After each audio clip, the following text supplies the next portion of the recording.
Online.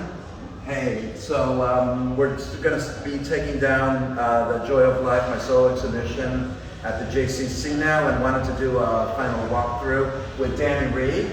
Hi everybody. He's the director for the For cultural arts and adult programming at the Miami Beach JCC. Right, and Danny gave me this great opportunity to show here, and I want to just walk through the show a little bit, just talk about some highlights, and literally it's going to be coming down. So this painting is called The Family, and it was done early in 2021, and just about every painting that's in here, not all of them, but most of them have been a reaction to this painting.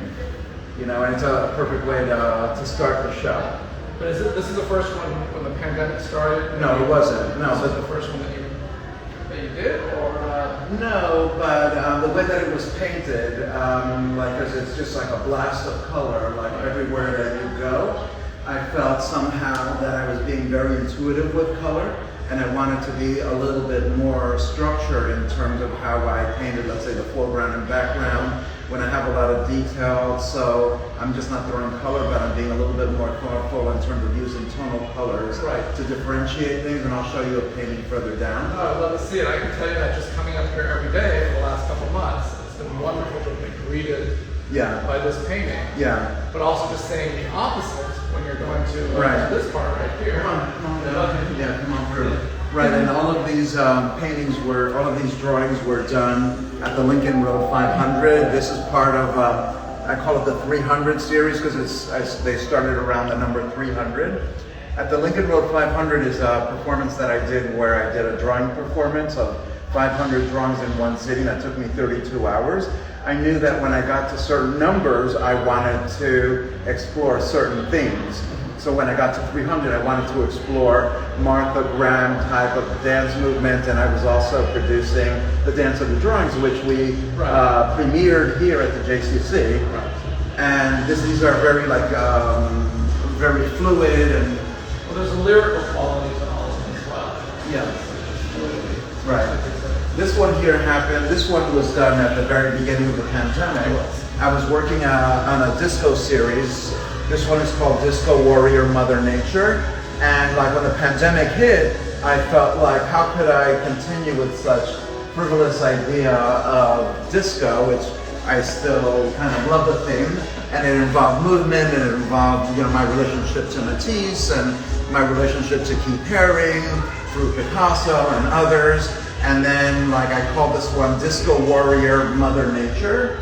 And then from here, I started to pivot into some of my more moody paintings. But then when I came out of that moody moment through the pandemic, I came back to dance. But now instead of disco, it was called Joy of Life, which is the theme of the show. Right. And this is the namesake for the Joy of Life, Joie de Vivre, I call it. And I felt that there were a lot of parallels between what was going on post-pandemic Spanish flu in Europe and America in 1917 and 1918. And I felt that we were at a moment in time coming out of the pandemic where there was going to be a rush and excitement to embrace life with different parameters of now having to have been isolated and having to deal with that. And our relationships were very different then, and we weren't able to really go out, and like just the kind of expressiveness and reprioritization is kind of like the theme of the Joy of Life in terms of going out into the world. And there's ups and downs to what's going on also. Yeah. So like we have to embrace and then kind of recalibrate, as the pandemic goes through its ups and downs. Yeah. So it's challenging, but it's just a beautiful expression. Right. Or expression of those thoughts. Right, and here's a self-portrait I did of myself, and as an artist I always like to do traditional type of work and compare myself to my heroes, and I just felt this was also at the very beginning of the pandemic, around March of 2021, and I wanted to capture myself looking, at that moment, and I put on my favorite hat. And I always draw myself without a hat or whatever, but that brought me a lot of joy. Yeah. So here you see the other the paintings. The small painting format is due to when I work on large pieces, I have a tendency to also work on small pieces, because if I would focus only on large pieces, it would look like I never got anything done. Some of the larger paintings take me 4 months to complete. So I got into this thing of starting to work on dailies, and some of the very earlier ones would take me a day, but these, took me weeks to complete. And this is one that I'm saying is a reaction to the painting that I have up front, the family. I studied a lot of El Greco and see how he handled complicated subject matter, a lot of detail in the background. So up here, there's this figure here is kind of holding up. It looks like it's holding up its hand to the sky, but actually there's a figure here that is holding up. It almost looks like it's holding up the clouds or the sky, but it's really holding up the figure. And I use that kind of tonality to experiment in terms of not overblasting it with color. I'm always very sensitive when using complementary colors, and I love tonal tones just because it gives me more of a range. No, it's beautiful. Yeah. So this also is the first time that anyone has taken over the entire gallery space. So this is where we traditionally do house our artists, but you have really, as you said, taken over the whole wing, right? And just really accented what the space can possibly be used for. Right. Like the person who is coming after you was inspired by what you did. Wow. And has a plan to really utilize. So exciting. Space. And also, this is a community center, right? And you have a commitment. You have a very active arts program here. Right. You have major writers and creative people coming through here. You have film, poetry, writing, and everything. And also, the music you hear in the background is that there's a gym and spinning studios. People here can do health, fitness, art, culture. Right. Enjoy artwork by local artists such as yourself. And for instance, tonight you mentioned, today we have, in the afternoon, we have a best-selling author coming to make a presentation, and tonight we have a film screening. So they're just very holistic.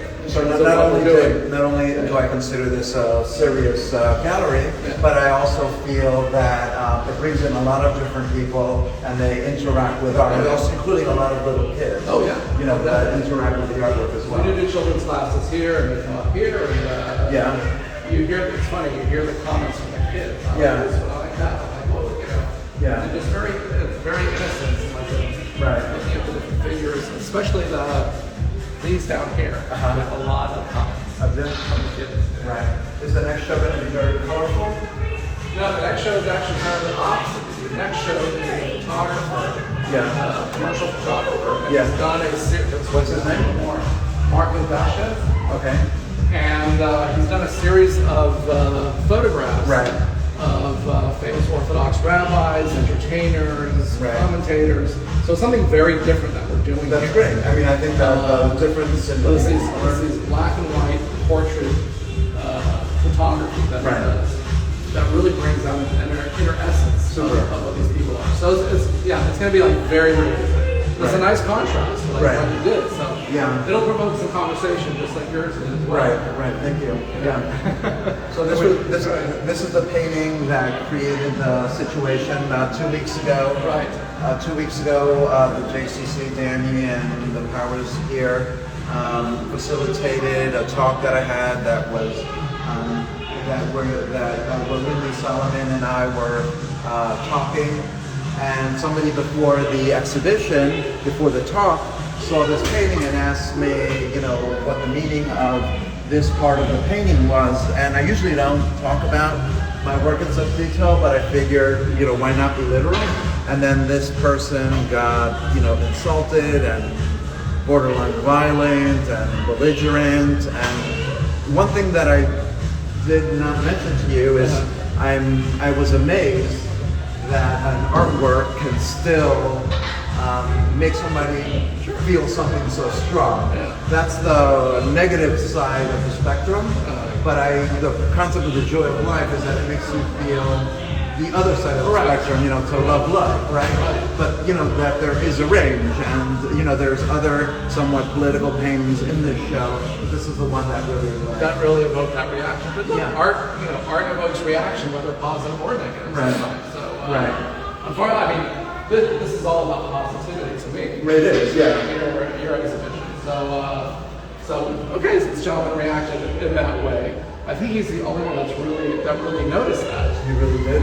Yeah. I haven't heard any other comments. I know before, like, we had the show, like a month or two before, I sent like some of the more controversial images that I thought I wanted you to be aware of, or the board to be aware of, and everybody was very comfortable, you know, with them, did not get the, you know, the pull. Yeah. So, and thank you for that. This painting here, these two paintings, I'm very sensitive to the studios that I make them, and these two I made when I traveled to Israel. I have a traveling studio that I take with me, and when we go on vacation for more than 3 days, I usually do the same. You know, this is a very kind of literal painting, and so I draw so much, and then sometimes I'm feeling something, and then I'll just, instead of putting it on paper, I'll just pivot, and that feeling that I have, I'll just put it down on the canvas and it's fresh. Sometimes I see a drawing that I make and I want to recreate it, and I'm totally okay with that. And you know, it's really just about kind of channeling a feeling, and I think I nailed it. I think the drawing was fine. I could have stopped there. I did the background. I think I could have stopped there. I did the painting. I could have stopped there, but I kept on going. This painting has a lot of lyricism for me, and it's called Summer Solstice. I think beautiful. Summer Souls, I think it's called. Yeah. This one I think is the best painting I've ever made. Really? I think so. I don't think it's overpainted, and I think everything is like really clear, and not one thing is like the superstar, but when it all comes together, when I look at it all, I feel like there's a meaning and message, and you know, there's not a lot of fancy painting, but there's fancy ideas kind of in there. It's interesting from your perspective that's because I wouldn't have thought that. Now, which one would you have thought that?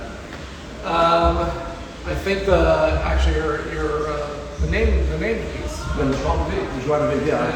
Yeah. I mean, I think it's a strong painting, but you know, my calculus inside is more emotional, right? That, you know. Yeah. So this figure here is called Original, and it's like a theme that developed in my work back in the 80s, where there was a figure that showed up that I had a dream or a vision that was holding up the keystone of the universe, and when the keystone is put in place by this character, the universe comes together. It's bit. So this is talking about a time before the universe was created, and this person is in the process of putting the final piece that then created the Big Bang. And so this is called Keeper, and they have other things. So when they're holding something up, I may call them seers, or you know, different things, different kind of names based on what it is that they're holding. And this is I don't paint a lot of images like this large, but there's something that I'm emotionally tied to this painting, like the power of the idea in that painting. So what about this series of right, so these happened, but if you look at these, so that painting that we passed in the back that I didn't talk about because I talked so much about it in the talk that we had, called The Voyage of the Hero, which was inspired by Joseph Campbell and the arc of the story of transformation that we all take. And this, all the drawings here are falling into that category.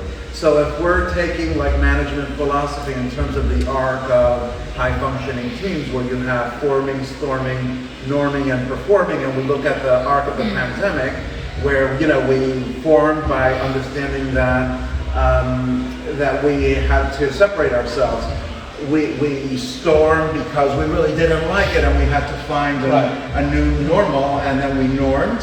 And then this is part of the performing part of it, where now we can be aspirational and aspire. Now that we've come through this kind of experience, we are kind of leading forward with our dreams, with our strengths.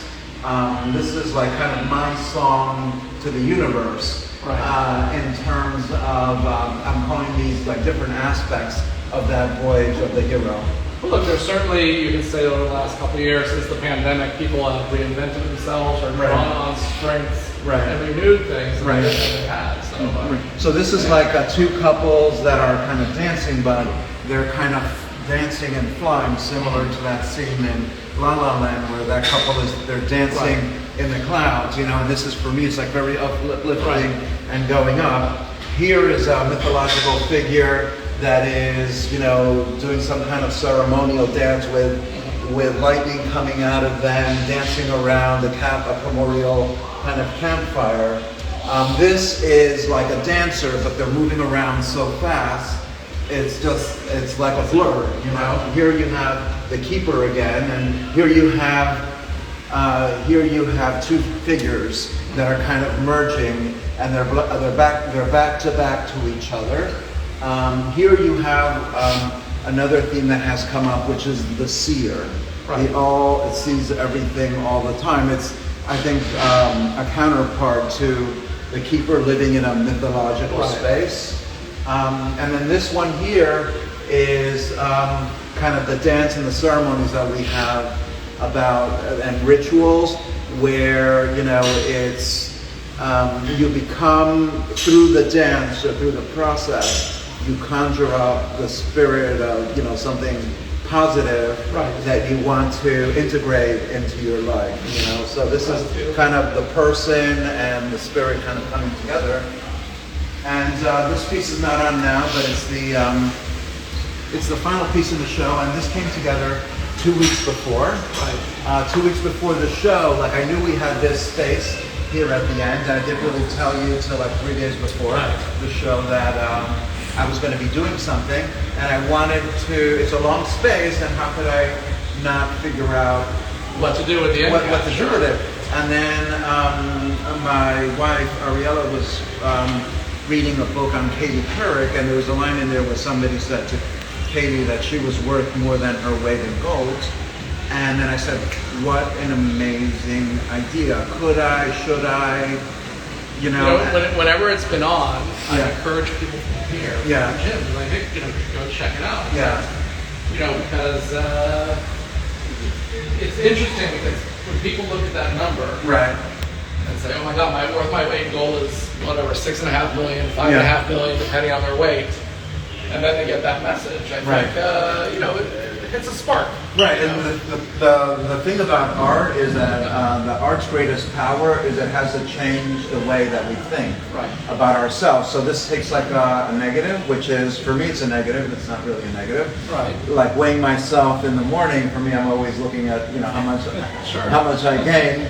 I understand. So then when somebody stands on this, what it does is it goes out to the internet and captures the price of gold at that second, and then it converts that price to US dollar. And then all you see here is the dollar value of your weight in gold, and then a sticker comes out of here that then you put on here. That's what it looks like. And the name of the piece is "You Are Worth More Than Your Weight in Gold," because that's what we all are, and I feel that that's a really nice way to end up with a positive message to sort of change the way that we can think of ourselves, and if we change the way we think about ourselves, we can change about how we deal with everyone else. And this is the Joy of Life show, and we thank you. Come here. Let's take the long shot. Thank you, Danny. It was a great experience. I'm going to be very sad when it comes down. When I come out in an hour and it's all down, I'm going to be like, I'm going to be sad. Thank you. It was great for me. But to work with everyone but I'll keep some joy of life. Thank you. That's all. Me too. Thank you so much. Okay.